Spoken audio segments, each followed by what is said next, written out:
Hello, Radhe Radhe, Ram Ram सभी के लिए। देखिए यहाँ पे हम लोग पेपर 103 को देख लेते हैं। ठीक है, उसके ऑब्जेक्टिव क्वेश्चन देखते हैं, फिर कल डिस्क्रिप्टिव वाला पूरा डालेंगे। ठीक है, पूरा डिस्क्रिप्शन में डालेंगे। ठीक है, जो थियोरिटिकल होगा वो कल डालेंगे। जो जितनी भी थ्योरी है पेपर 103 की, कोशिश की जाएगी कल और परसों में फिनिश हो जाए। ठीक है, तो ये जो पेपर है 103 किसके लिए? एम.एड फर्स्ट सेमेस्टर के लिए। एम.एड फर्स्ट सेमेस्टर का पेपर 103 है ये, ध्यान रखना। इसके ऑब्जेक्टिव क्वेश्चन है डाल रहे हैं हम लोग। 120 प्लस क्वेश्चन लेंगे, 125 प्लस क्वेश्चन लेंगे। कितने क्वेश्चन? 125। ये पेपर बहुत बड़ा नहीं है, बहुत इजी पेपर है, सिंपल है, आराम से समझना, समझ जाओगे। यहाँ तो आपको ऑब्जेक्टिव क्वेश्चन देखने हैं, लेकिन कल से हम पूरा थ्योरी यहाँ पर डालेंगे। पेपर 103 के लिए तीसरा पेपर है ये। ठीक है, इसका नाम है एजुकेशनल स्टडीज़। ओके, तो ये पेपर हम लोग देख रहे हैं ऑब्जेक्टिव क्वेश्चंस। पूरे देखना, 125 प्लस देखेंगे, ध्यान रखना। बढ़ते हैं बिना टाइम वेस्ट किए, क्योंकि समय वैसे बहुत हो गया है ना। चलो हम बढ़ते हैं, चलते हैं। आप लोग पहले प्रश्न का उत्तर देना, जैसे प्रश्न में बोले तो आप ऑप्शन पढ़ना, फिर उत्तर देना। उसके बाद आप चेक करना कि वास्तव में आपका सही है अथवा नहीं है। ठीक है, चलिए हम लोग पढ़ते हैं। आप सभी का स्वागत है आपके अपने चैनल ज्ञान शिक्षा में। वीडियो अच्छे लगे तो लाइक सब्सक्राइब शेयर कीजिएगा ज़रूर। ओके, चलते हैं। पहला प्रश्न, ज्ञान की प्रकृति किसके उचित प्रमाण में निहित है? ज्ञान की प्रकृति किसके उचित प्रमाण में निहित है? यथार्थ, यथार्थ हेतु उचित प्रमाण, यथार्थम विश्वास। ये सभी सही, आंसर होगा डी। ठीक है, दूसरा देखिए, ज्ञान की प्रकृति का संक्षिप्त रूप किस प्रकार का है? तो ज्ञान में शक्ति है, ज्ञान सत्य की प्राप्ति का साधन है, ज्ञान कभी समाप्त नहीं हो सकता।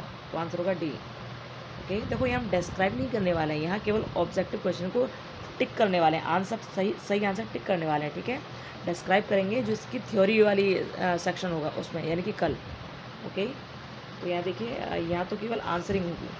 तीसरा देखिए, ज्ञान कितने प्रकार का होता है? तो परोक्ष और अपरोक्ष दोनों होता है, आंसर होगा सी। अब चौथा देखेंगे। चौथा प्रश्न देखिए, इंद्रिय व मन द्वारा प्राप्त ज्ञान कौन सा है? तो जो ज्ञान इंद्रियां और मन से प्राप्त होता है उसे कहते हैं मति ज्ञान। ठीक है, मति ज्ञान। आगमों व आप्त वचनों से जो प्राप्त ज्ञान होता है उसे कहते हैं श्रुत ज्ञान। ठीक है, छठवां देखिए, वैशेषिक दर्शन की ज्ञान मीमांसा में कितने पदार्थों को महत्व दिया जाता है?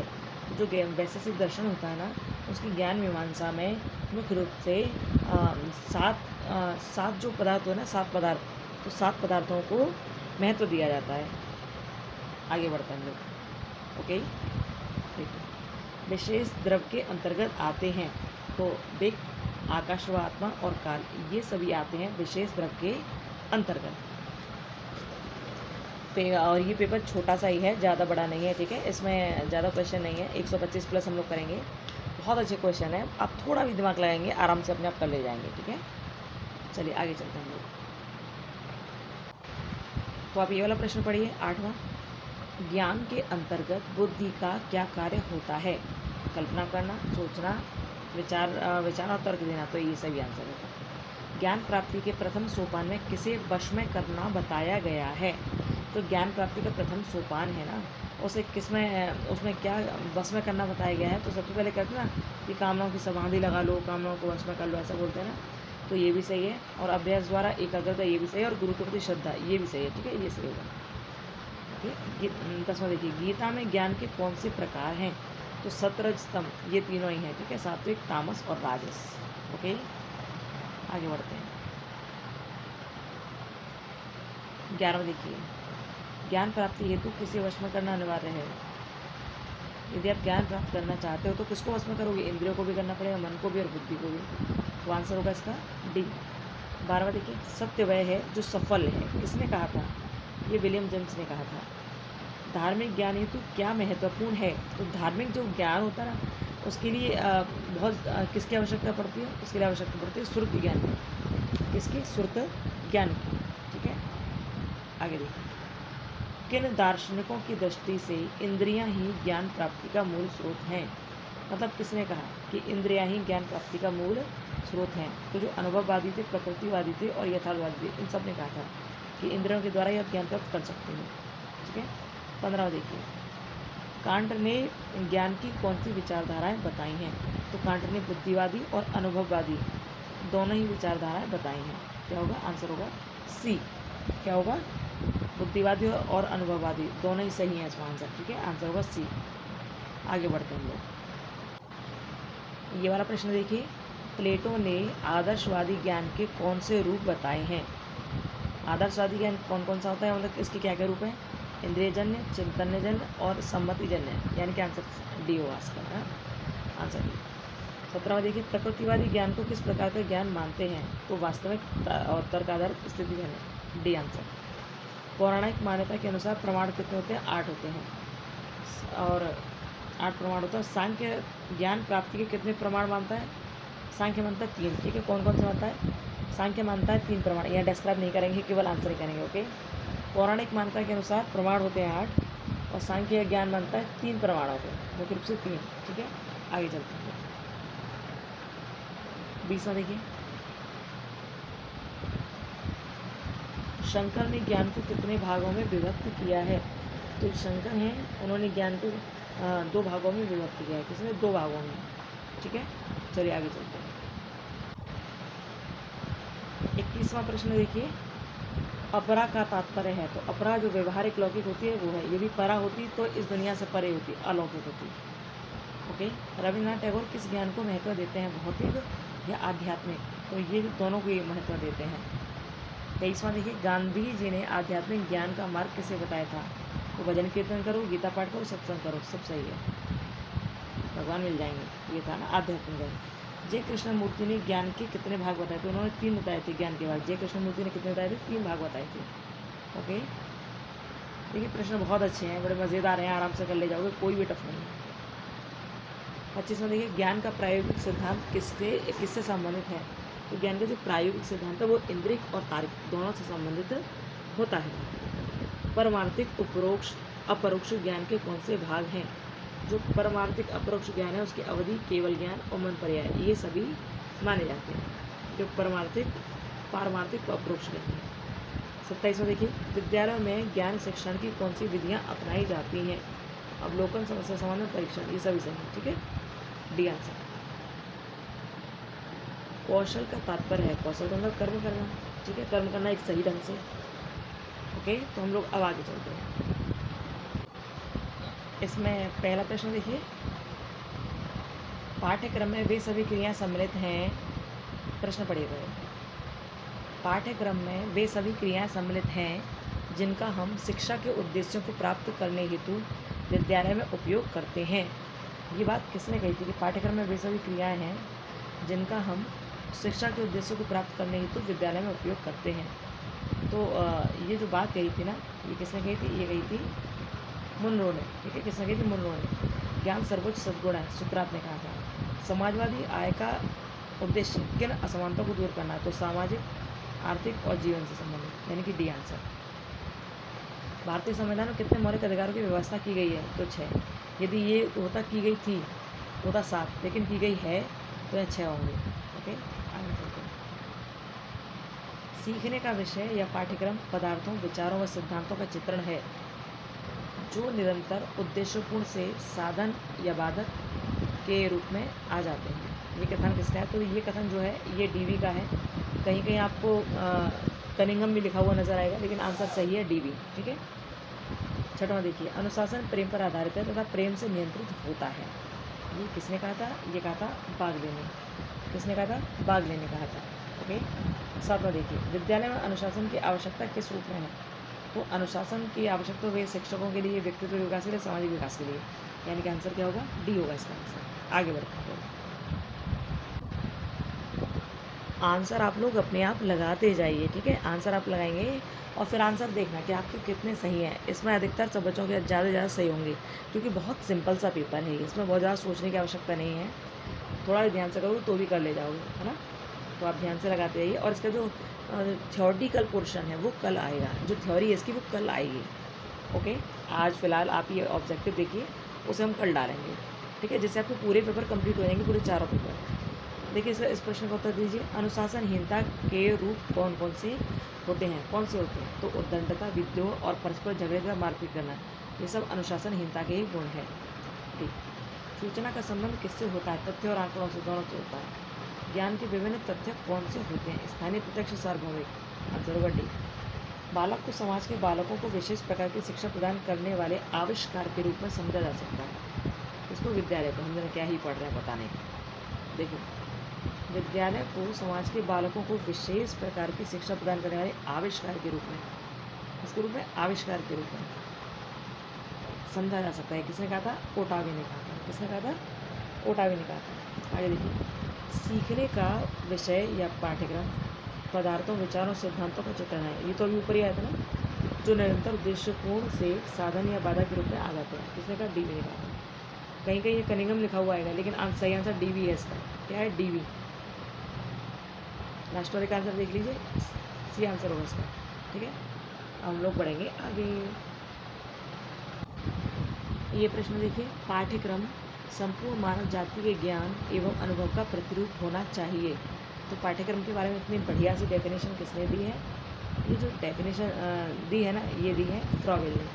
क्या कहा था? पाठ्यक्रम संपूर्ण मानव जाति के ज्ञान एवं अनुभव का प्रतिरूप होना चाहिए। ठीक है, किसने कहा? फ्रॉवेल ने। आगे देखिए, पाठ्यक्रम मूल्यांकन की मुख्य विशेषताएं कौन सी हैं? तो मुख्य विशेषता क्या है? व्यापकता, निरंतरता, वैधता। तीनों ही इसका आंसर सही होगा। 15 देखिए, मूल्यांकन कितने प्रकार का होता है? तो जो मूल्यांकन किया जाता है ना, वो 2 प्रकार से किया जाता है। ठीक है, पाठ्यचर्या मूल्यांकन के मुख्य घटक कौन से हैं? पाठ्यचर्या में मूल्यांकन के मुख्य घटक कौन से हैं? तो उद्देश्य, विधियाँ व छात्रों की जांच, विषय वस्तु, सब सही है। ठीक है, चलिए आगे चलते हैं। पाठ्यचर्या विकास के लक्ष्य, पाठ्यचर्या विकास में लक्ष्य समूह की आवश्यकता का विश्लेषण किन दृष्टिकोणों द्वारा किया जाता है? दोबारा पढ़िए, पाठ्यचर्या विकास में लक्ष्य समूह की आवश्यकताओं का विश्लेषण किन दृष्टिकोणों पर किया जाता है? तो आंसर क्या होगा इसका? राष्ट्र के नाम पर और अधिगमकर्ता की और समाज की, यानी कि आंसर होगा डी। 18 देखिए, पाठ्यक्रम मूल्यांकन के मुख्य स्तर कौन से हैं? तो पाठ्यक्रम मूल्यांकन के स्तर कौन कौन से हैं इसमें? उद्देश्य, गतिविधि, मूल्यांकन, तीनों सही है। आंसर होगा डी। 19 देखिए, पाठ्यक्रम पाठ्यवस्तु की सुव्यवस्थित रूप है। पाठ्यक्रम क्या है? पाठ्यवस्तु का सुव्यवस्थित रूप है, जो बालकों की आवश्यकताओं की पूर्ति हेतु तैयार किया जाता है। किसने कहा था? बेंट ने कहा था। किसने कहा था? बेंट ने कहा था। अच्छा, एक वैज्ञानिक एक और मनोवैज्ञानिक थे, एक और ज्ञानी या विद्वान थे, उन्होंने भी कहा था यही बात। तो पाठ्यक्रम पाठ्यवस्तु की सुव्यवस्थित रूप है, जो बालकों की आवश्यकताओं की पूर्ति हेतु तैयार किया जाता है। बेंट ने कहा था, और किसने कहा था?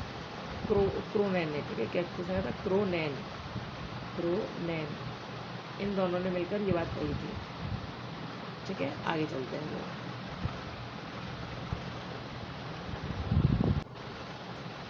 इसमें ये वाला प्रश्न पढ़िए, ऊपर वाला, ज्ञान के विभिन्न तथ्य कौन कौन से हैं? तो ज्ञान के विभिन्न तथ्य कौन कौन से हैं? इसमें तीनों ही है, स्थानीय, प्रत्यक्ष, अप्रत्यक्ष, सार्वभौमिक। आंसर होगा इसका डी। सैद्धांतिक व प्रायोगिक पाठ्यक्रम के मुख्य गुण हैं: अर्जित ज्ञान स्थायी प्रभावी होता है, युवा को रोजगार देना और बालक में रचनात्मक। ठीक है, आंसर होगा इसका डी। ठीक है, चलिए हम लोग आगे बढ़ते हैं।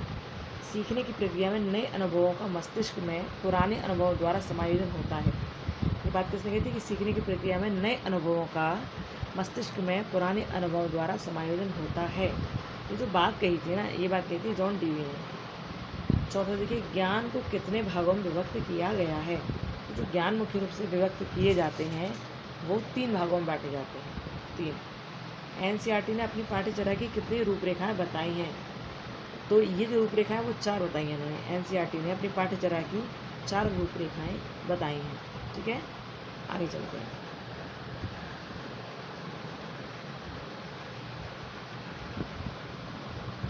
एनसीईआरटी ने कितनी रूपरेखा बताई है? तो 4 बताई हैं। विज्ञान किस प्रकार के ज्ञान का भंडारण है? गत्यात्मक, निरंतर, दोनों ही, ये नहीं, दोनों ही। उपयुक्त सी होगा। ठीक है, उपयुक्त दोनों। 7वां देखिए, माध्यमिक शिक्षा स्तर पर सामाजिक विज्ञान के तहत कौन से विषय पढ़ाए जाते हैं? तो भाई ये तो समाज विज्ञान सब आते हैं, इतिहास, भूगोल, नागरिक शास्त्र, अर्थशास्त्र, समाजशास्त्र, सब आते हैं ना। ओके, 8वां देखिए, समाज से मान्यता प्राप्त करने की विधियां ही समाज की प्रथाएं या विश्वास हैं। समाज से मान्यता प्राप्त करने की विधियां ना, वही समाज की प्रथाएं और विश्वास हैं। ये किसने कहा था? ये कहा था मैकइवर और पेज ने। ठीक है, आगे बढ़ते हैं। आपको पता है अभी कितना बज रहा है? अभी 12 बजने वाले हैं और इस टाइम आपके लिए वीडियो रिकॉर्ड की जा रही है, जिससे कि आपकी तैयारी अच्छी हो जाए, केवल इसलिए ना। तो आप कोशिश ये करना है कि आप वीडियो को पूरा देखें लास्ट तक और वीडियो को शेयर करें, क्योंकि उन बच्चों के पास ज़रूरी पहुंचाना है जिनके पास किताबें नहीं हैं। ये विशेष ध्यान रखना। उन बच्चों के पास आप इस वीडियो को, इन वीडियोज़ को सबको ज़रूर पहुंचा देना जिनके पास किताब नहीं है, क्योंकि उन बच्चों को भी एग्ज़ाम देना और वहाँ किताबें मिल नहीं रही हैं। ठीक है, बस इतनी आप कर देना ताकि उन तक पहुँच जाएगी तो उनकी कुछ हेल्प हो सके। ओके, विशेष ध्यान रखना है इस बात का। इसलिए वीडियो रात में रिकॉर्ड की जा रही है, जिससे आपकी हेल्प टाइमली हो जाए पूरी तरह से और आपका पेपर अच्छा हो पाए। ओके, चलिए हम लोग आगे बढ़ते हैं। और हाँ, वीडियो अच्छी लगे तो लाइक शेयर करते रहिए, वो आवश्यक बहुत है। नौवां प्रश्न देखिए, प्रथाओं में परिवर्तन किस गति से होता है?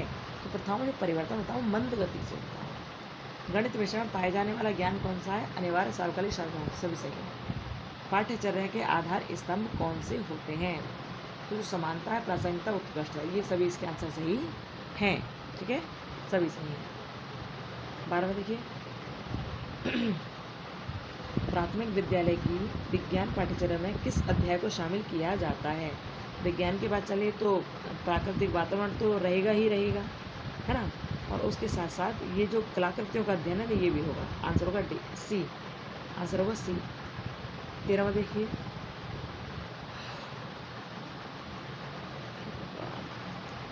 13वां देखिए प्रश्न,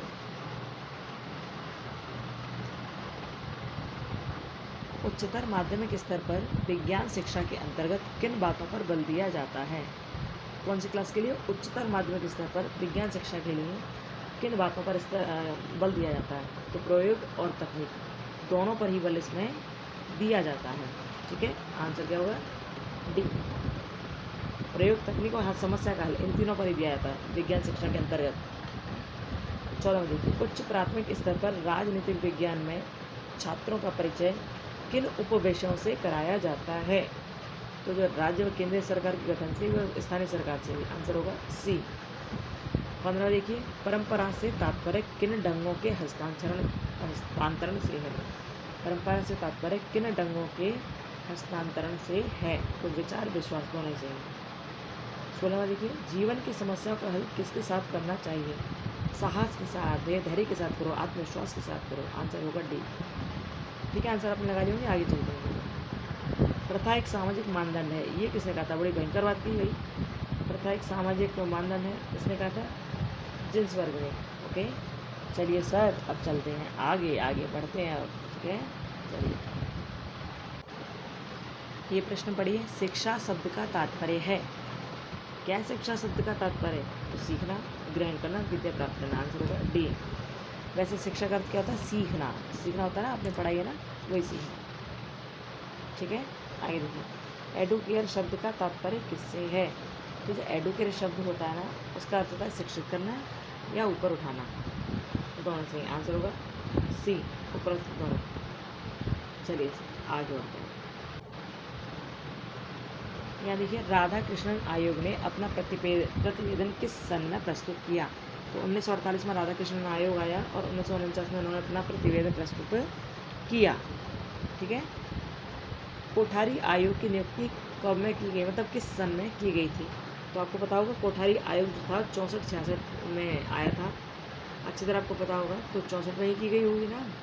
64 में कब? 14 जुलाई 1964 में। ठीक है, देश में उपादेयता बढ़ाने के लिए माध्यमिक शिक्षा को प्रबल व्यावसायिक शिक्षा के रूप देना आवश्यक है। ये किसने कहा था? ये कहा था कोठारी आयोग ने। प्रश्न आप दोबारा पढ़ लेना, ध्यान से पढ़ लेना। ठीक है, प्रश्न सभी अच्छे हैं, बस ध्यान से पढ़ोगे तो अच्छे लगेंगे आपको। ओके, अब 6वां प्रश्न देखिए, व्यावसायिक शिक्षा के प्रभावी विकास हेतु किन बातों पर ध्यान दिया जाता है? तो कौन सी बातों पर ध्यान देते हैं व्यावसायिक शिक्षा के लिए? तो उचित व्यावसायिक पाठ्यक्रम पर, सामग्री पर और निर्देश प्रदान पर। यानी कि आंसर होगा डी। 7वां देखिए, माध्यमिक स्तर पर किन पाठ्यक्रमों को आरंभ किया जाता है? जब माध्यमिक स्तर में आप पढ़ते हो ना, तो कौन से पाठ्यक्रम स्टार्ट किए जाते हैं, ये पूछ रहे हैं ये। ठीक है, तो उसमें कौन से पाठ्यक्रम स्टार्ट किए जाते हैं? लगाइए आंसर, आप तो लगाइए ना ज़रा। ठीक है, कौन से पाठ्यक्रम स्टार्ट किए जाते हैं इसमें? तो ये जो कृषि पाठ्यक्रम है प्राविधिक और व्यापारिक तीनों ही है, ठीक है। आंसर होगा डी। ओके, देखो आंसर आप लगाया करो पहले, उसके बाद चेक किया करो कितने सही हैं आपके ना। चलिए प्रश्न पढ़िए। ये तो वही वाला जो अभी आया था, ठीक है। लड़कियों हेतु विशेष पाठ्यक्रम में किस तरह का पाठ्यक्रम रखा जाता है? बस कहते हैं लड़कियां तो सिलाई कढ़ाई बुनाई करते हैं, भैया ये तो होगा ही, कला और शिल्प और वो दुकान। अच्छा, पहले जो कहावत थी ना लड़कियां तो रोटियां ही बनाती, तो भैया ऐसा नहीं है। अब तो लड़कियां रिक्शे से लेकर हवाई जहाज़ तक चला रही हैं, उड़ा रही हैं ना। तो लड़कियां सब कुछ कर सकती हैं। यहाँ पर खैर जो दिया गया उसके अनुसार ये कि लड़कियों के लिए क्या क्या शिक्षा अधिकतर रखी जाती है, ये वही है, ठीक है। तो आंसर होगा इसका डी, सभी में। स्वतंत्र भारत में 1950 के संविधान के 45वें आर्टिकल में अगले 10 वर्ष तक किस आयु को सार्वजनिक शिक्षा सुलभ है? तो अगले 10 वर्ष के लिए जो शिक्षा जो उपलब्ध है ना, जो शिक्षा सुलभ है ना, वो 6 से 10 वर्ष के लिए। पाठ्यचर्या विकास में लक्ष्य समूह की आवश्यकता को विश्लेषण किन दृष्टिकोणों से किया जाता है? किस दृष्टिकोण से किया जाता है? राष्ट्र की दृष्टि, अधिगमकर्ता यानी कि सबकी दृष्टि से। आंसर होगा इसका डी, ठीक है। आंसर क्या होगा? डी होगा इसका आंसर। आवश्यकताओं का विश्लेषण किस दृष्टि से किया जाता है? देखिए अभी क्या था, इससे पहले क्या था? पाठ्यचर्या विकास में लक्ष्यों की आवश्यकताओं का विश्लेषण। तो ये भी तो आवश्यकताओं का विश्लेषण है, तो सेम ही तो आंसर होगा, ठीक है। उद्देश्यों के विश्लेषण के पक्ष कौन कौन से हैं? तो ज्ञानात्मक, क्रियात्मक, भावनात्मक। 19वीं शताब्दी के दौरान किस किसने पुस्तकीय ज्ञान का विरोध किया था? फ्रोवेल, महात्मा गांधी और डीवी, तीनों ने किया था 19वीं शताब्दी में। शिक्षकों व छात्रों हेतु मार्गदर्शक का कार्य कौन करती हैं? तो पाठ्यपुस्तक जो होती है शिक्षकों और छात्रों के लिए मार्गदर्शक का काम करती हैं, ठीक है। आगे बढ़ते हैं हम लोग। ये 15वां क्वेश्चन पढ़िए। पाठ्य पुस्तकों से छात्रों की किन शक्तियों का विकास होता है? तो पाठ्य पुस्तकों में से स्मरण और तर्क शक्ति दोनों का विकास होता है, यानी कि आंसर होगा शिक्षकों हेतु पाठ्य पुस्तकों के अतिरिक्त क्या आवश्यक है? संसाधन और मार्गदर्शन क्या आवश्यक है शिक्षकों के लिए? पाठ्य पुस्तकों के अतिरिक्त क्या आवश्यक है? तो ये दोनों ही चीज़ें आवश्यक हैं, ठीक है। 16 का 70 का दिन। मूल्यांकन कार्यक्रम की मुख्य विशेषता कौन सी होती है?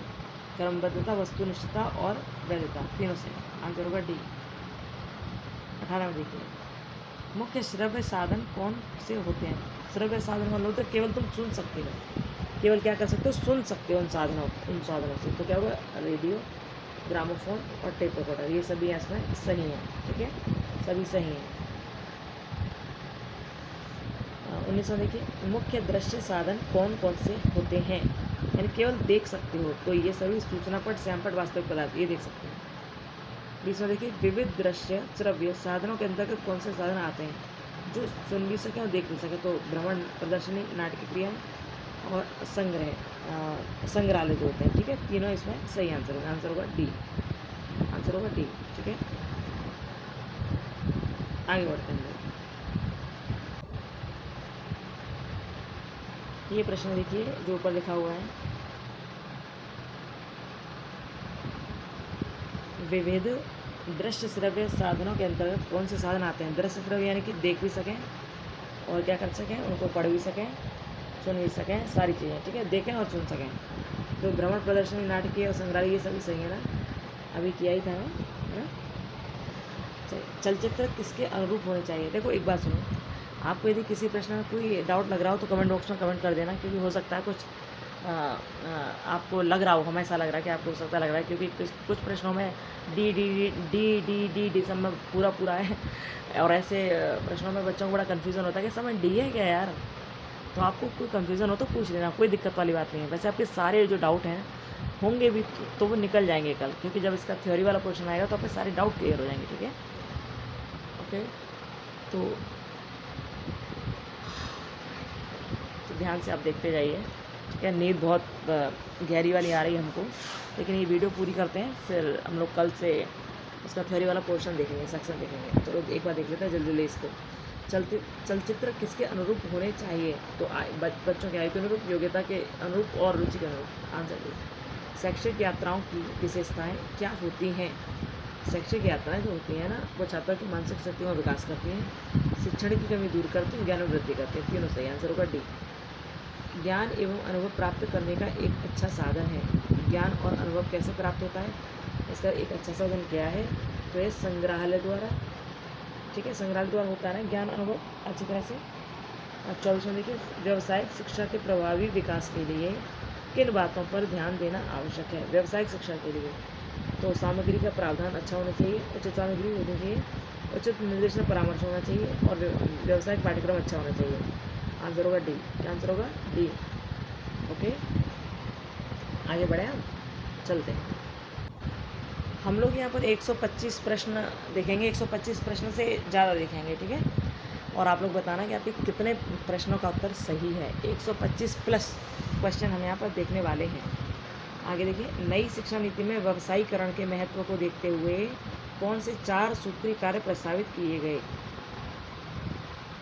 नई शिक्षा नीति में व्यवसायीकरण के महत्व को देखते हुए कौन से 4 सूत्रीय कार्यक्रम प्रस्तुत किए गए? तो कौन से थे? प्रणाली का विकास, शिक्षण विशेष वर्गों हेतु कार्यक्रम, व्यावसायिक शिक्षा कार्यक्रम। आंसर होगा डी।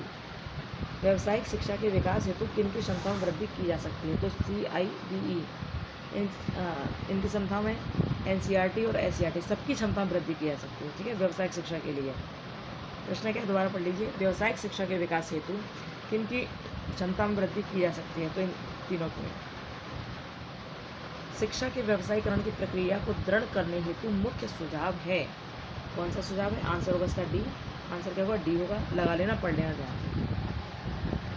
भारत में राष्ट्रीय मानवाधिकार आयोग ने किस सन से कार्य करना शुरू किया? कौन सी सन से? 1 नवंबर 1993 से, ठीक है, 1 नवंबर 1993 से। संयुक्त राष्ट्र की जनरल असेंबली ने किस सन में मानव अधिकार, शिक्षा तथा शिक्षण का अंतर्राष्ट्रीय सम्मेलन किए थे? शिक्षण और शिक्षा किस पर किए थे? शिक्षा और शिक्षण पर अंतर्राष्ट्रीय सम्मेलन किए थे। कब किए थे? तो 78 में भी किया, 87 में भी किया। आंसर होगा डी, सी। आंसर होगा सी। जो छात्र बीच में पढ़ाई छोड़ देते हैं उन्हें कहते हैं ड्रॉप आउट। क्या कहते हैं? Drop out. ओके, आगे देखते हैं। ये प्रश्न देखिए 7वां। कोठारी आयोग का प्रतिवेदन किस सन में हुआ? तो जो कोठारी आयोग ने प्रतिवेदन जो दिया था ना, वो किस सन में दिया था? वो दिया था 20 जून 1966 को, ठीक है। 8वां देखिए, कोठारी आयोग के प्रतिवेदन का दूसरा अध्याय किससे संबंधित है? किससे संबंधित है? शिक्षा की संरचना से और शिक्षा की अवधि से, दोनों से। भारत के भाग्य का निर्माण इस समय उसकी कक्षाओं में हो रहा है। किसने कहा था? ये जो बात की थी ना, बड़ी प्यारी सी बात थी, और ये बात कही थी किसने? कोठारी आयोग ने। ओके, 10वां देखिए, कोठारी आयोग के प्रतिवेदन का 8वां अध्याय किससे संबंधित है? तो जो 8वां अध्याय है ना, वो संबंधित है स्कूल की पाठ्यचर्या से। कोठारी कमीशन के 9वें अध्याय के अंतर्गत किन विषय सामग्रियों को सम्मिलित किया जाता है? 9वें अध्याय में किसको सम्मिलित किया जाता है? मार्गदर्शन, शिक्षण पद्धतियाँ और मूल्यांकन, तीनों को। आंसर होगा डी, ठीक है। अब हम लोग आगे बढ़ते हैं। ओके, हो सकता है इसमें आपको प्रश्न सही नज़र ना आए, लेकिन कोशिश करना देखने की, ठीक है, कोशिश करना देखने की। ज्ञान का सर्वोच्च स्तर कौन सा है? तो ज्ञान का जो सर्वोच्च स्तर है वो कौन सा है? मूल्यांकन करना। क्या है? मूल्यांकन करना, ठीक है। आगे देखिए, देखो ये केवल एक जगह से नहीं लिए गए प्रश्न, कहीं ना कहीं से इकट्ठे किए गए हैं, ठीक है, आपके लिए। पेपर 103 के लिए, आपके लिए, एमएड वालों के लिए ये इकट्ठे किए गए हैं पेपर, ये जो प्रश्न उत्तर है। ओके, तो ध्यान से पढ़ना भैया, बहुत ध्यान से। हो सकता है ये पेज आपको नहीं नज़र आ रहा हो साफ साफ, लेकिन हम बोलकर सुना रहे हैं आपको, सो ध्यान से सुनिए। अंतः प्रज्ञा प्रणाली के समर्थक विद्वान है। देखो ऐसे जगह जगह से प्रश्न क्यों उठाएं? इसलिए उठाए हैं ताकि आपके सामने कोई प्रश्न आए तो आप उसे छोड़कर ना हो, बढ़िया तरह से आप करके आओ, इसलिए उठाए गए, ठीक है, जिससे आपको परेशानी ना हो किसी भी तरह से। अधिक से अधिक आपके सामने प्रश्न होने चाहिए, ठीक है। तो आप ध्यान से सुनना, ध्यान से पढ़ना, ध्यान से समझना। हमको अब नींद बहुत तेज आ रही है, आप देखिए ध्यान से पढ़ते, ठीक है। अंतः प्रज्ञा प्रणाली के समर्थक विद्वान है, कौन है? ये है हेनरी वर्गसो। कौन है? Henri Bergson, Henri Bergson. अंतः प्रज्ञा प्रणाली के समर्थक कौन है? Henri Bergson. सूचना किस प्रकार का प्रत्यय है? तो जो सूचना है वो जटिल प्रकार का प्रत्यय है, ठीक है। मनुष्य का तीसरा नेत्र क्या है? तो तीसरा नेत्र ज्ञान है। मनुष्य का तीसरा नेत्र क्या है? तीसरा नेत्र ज्ञान है। ठीक है, आगे चलते हैं। आगमन विधि के जन्मदाता हैं। आगमन विधि के जन्मदाता कौन है? एरिस्टोटल यानी कि अरस्तु। कठिन से सरल की ओर किस शिक्षण की पद्धति है? कठिन से जब सरल की ओर जाते हैं तो वो कौन सा शिक्षण कहलाता है? वो होता है निगमन। ठीक है, कौन सा होता है? निगमन। कुछ करने या क्रिया करने की क्षमता ही ज्ञान है। ये बात किसने कही थी कि कुछ करो या कोई क्रिया करो, यही तो ज्ञान है। किसने कहा था? कार्ल स्लेवी ने, कार्ल स्वेवी ने। ओके, आगे बढ़ते हैं लोग।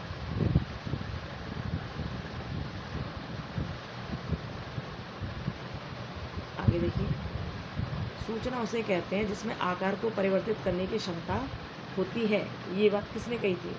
ये बात कही थी एन बल्किन ने। ओके, एन बल्किन ने। सूचना उसे कहते हैं जिसमें आकार को परिवर्तित करने की क्षमता होती है। किसने कहा? एन बल्किन ने। विश्वास किसी वस्तु की सत्यता की मानसिक स्थिति होती है। तो ये बात किसने कही थी? ये कही थी वेबस्टर शब्दकोश ने। और एनकोडिंग, इनकोडिंग यानी कि एनाकोडिंग, ये किससे रिलेटेड है? ये सूचना दाता से रिलेटेड है। अब आप बताएंगे डीकोडिंग किससे रिलेटेड है? फिर क्या डीकोडिंग वो किससे रिलेटेड है? ठीक है, आगे चलते हैं। संप्रेषण प्रक्रिया में अंतिम चरण कौन सा है? जब संप्रेषण करते हो आप, यानी कि वार्तालाप करते हो, तो लास्ट चरण क्या है? फीडबैक यानी कि प्रतिपुष्टि। सूचनाओं का राजमार्ग किसे कहते हैं? इंटरनेट को। ज्ञान की प्रकृति किससे उचित प्रमाण में निहित है? यथार्थ, यथार्थ हेतु, उचित प्रमाण, यथार्थ सही। ये तो आप पढ़ चुके हैं ना। कौन सा होगा इसका? डी। ठीक है, हम लोग अब आगे चलेंगे। 16वें का आंसर, 16वें प्रश्न को देखिए। पाठ्यचर्या पर्यावरण में होने वाली क्रियाओं का योग है। पाठ्यचर्या पर्यावरण में होने वाली क्रियाओं का योग है। ये किसने कहा था? ये कहा था एनन ने। परिभाषा याद रखना कि पाठ्यचर्या पर्यावरण में होने वाली क्रियाओं का योग है, एनन ने कहा था। शिक्षा में मूल समस्या पाठ्यक्रम की है। ये बात किसने कही थी? ये बात जो कही थी, ये कही थी ब्रिक्स ने। किसने? ब्रिक्स ने। 18 में देखिए, प्रकृतिवाद बल देता है। किस चीज़ पर बल देता है प्रकृतिवाद? ये देता है नियमित खेलकूद पर। ठीक है, आगे देखिए। किसी समाज की संस्कृति से तात्पर्य उस समाज का संपूर्ण जीवन दर्शन है। यानी किसी समाज की संस्कृति देखनी है तो समाज का संपूर्ण जीवन दर्शन उसे मान लेना चाहिए। देखिए तो आपने, तो ये किसने कहा था? ये कहा था ओटारे ने। पाठ्यचर्या के उद्देश्य हैं सर्वांगीण विकास, चरित्र निर्माण और शक्ति का विकास। आंसर होगा इसका डी। 21वां देखिए, व्यक्ति स्वभाव से ही व्यक्तिवादी होता है। यह कथन किस विचारधारा से? व्यक्ति स्वभाव से ही व्यक्तिवादी होता है। ये किससे रिलेटेड है? ये बात तो प्रकृतिवाद से रिलेटेड है। ठीक है, आगे चलते हैं लोग। ये वाला प्रश्न देखिए, फर्स्ट वाला। निश्चित लक्ष्यों की प्राप्ति के लिए सोच समझकर गठित लोगों का समूह क्या कहलाता है? निश्चित लक्ष्यों की प्राप्ति के लिए हम लोग समूह बनाते हैं ना, तो उसमें लोगों का समूह क्या कहलाता है? वो कहलाता है संगठन। ठीक है, POST CORD, दृष्टिकोण संबंधित है। तो ये दृष्टिकोण किससे संबंधित है? ये संगठन के सिद्धांत से संबंधित है। संगठन का परंपरागत सिद्धांत नहीं है। इनमें कौन सा सिद्धांत ऐसा है जो इसका परंपरागत सिद्धांत नहीं है? तो क्या है? सहभागिता सिद्धांत। विचार विमर्श विशुद्ध रूप से एक सामाजिक कार्य है। ये बात किसने कही थी? किसने कही थी? हाँ, जॉनसन ने कही थी। किसने? जॉनसन ने। पाठा देखिए, एक स्वस्थ संगठन पूर्ण स्वास्थ्य की भांति है। एक स्वस्थ संगठन पूर्ण स्वास्थ्य की भांति है। किसने कहा था? पीटर ड्रकर ने। किसने? Peter Drucker. सी लगाएंगे आप इसके आंसर। ओके, आगे चलते हैं।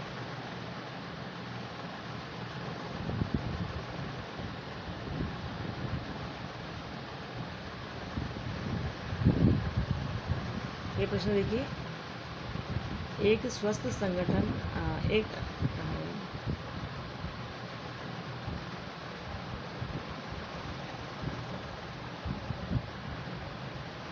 ये तो आपने पढ़ ही लिया था, देख ही लिया था। हाँ, पाँचवा देखिए, एक स्वस्थ संगठन पूर्ण स्वास्थ्य की भांति है। ये भी देख लिया था ना, पीटर का। छठवां देखिए, एक अस्वस्थ संगठन में संचार प्रणाली संदेश को आधा कर देती है तथा शोरगुल को शोरगुल को शांत कर देती है, हाँ, दोगुना कर देती है, शांत नहीं दोगुना कर देती है। एक अस्वस्थ संगठन में संचार प्रणाली संदेश को आधा कर देती है और शोरगुल को 2 गुना कर देती है, 2 गुना। तो ये किसने कहा था? ये बात किसने कही थी? ये बात जो कही थी ना, ये कही थी पीटर ड्रकर ने। साथ में देखिए, ज्ञान के विभिन्न तथ्य कौन कौन से हैं? ज्ञान के जो विभिन्न तथ्य हैं वो सभी हैं, स्थानीय, सार्वभौमिक और प्रत्यक्ष अप्रत्यक्ष। ठीक है, आगे चलें, चलिए चलते 2-4 प्रश्न और करते हैं। ये वाला प्रश्न देखिए, ऊपर वाला, राष्ट्रीय शिक्षा की नवीनतम नीति की घोषणा किसकी अध्यक्षता में की गई थी? तो जो राष्ट्रीय शिक्षा नीति थी ना, उसकी नवीनतम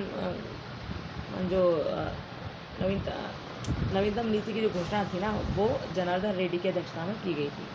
ठीक है, छठवां देखिए, सन 1992 की राष्ट्रीय शिक्षा नीति सन 1986 की राष्ट्रीय शिक्षा नीति से किस दृष्टि से भिन्न है? ठीक है, कुछ इस तरह से भिन्न है। क्या है? तो कार्य योजना की दृष्टि से भिन्न है। ठीक है, निम्नलिखित में से कौन सी संकल्पना राष्ट्रीय योजना की नवीनतम नीति 1992 से संबंधित है? 1992 से कौन सी राष्ट्रीय योजना संबंधित है इनमें से?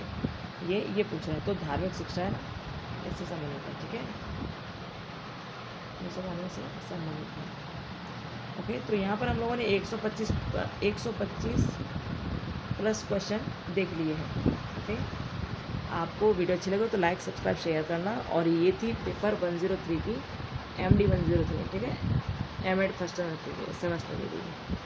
और आप इस वीडियो को ध्यान से देखना, और इसका जो थ्योरी वाला पोर्शन होगा वो कल डाला जाएगा। और अब आप बहुत ध्यान से देखिए, खुश रहिए, मस्त रहिए, अपना ध्यान रखिए। फिर मिलेंगे कल। Okay, bye, Radhe Radhe, Ram Ram, bye bye.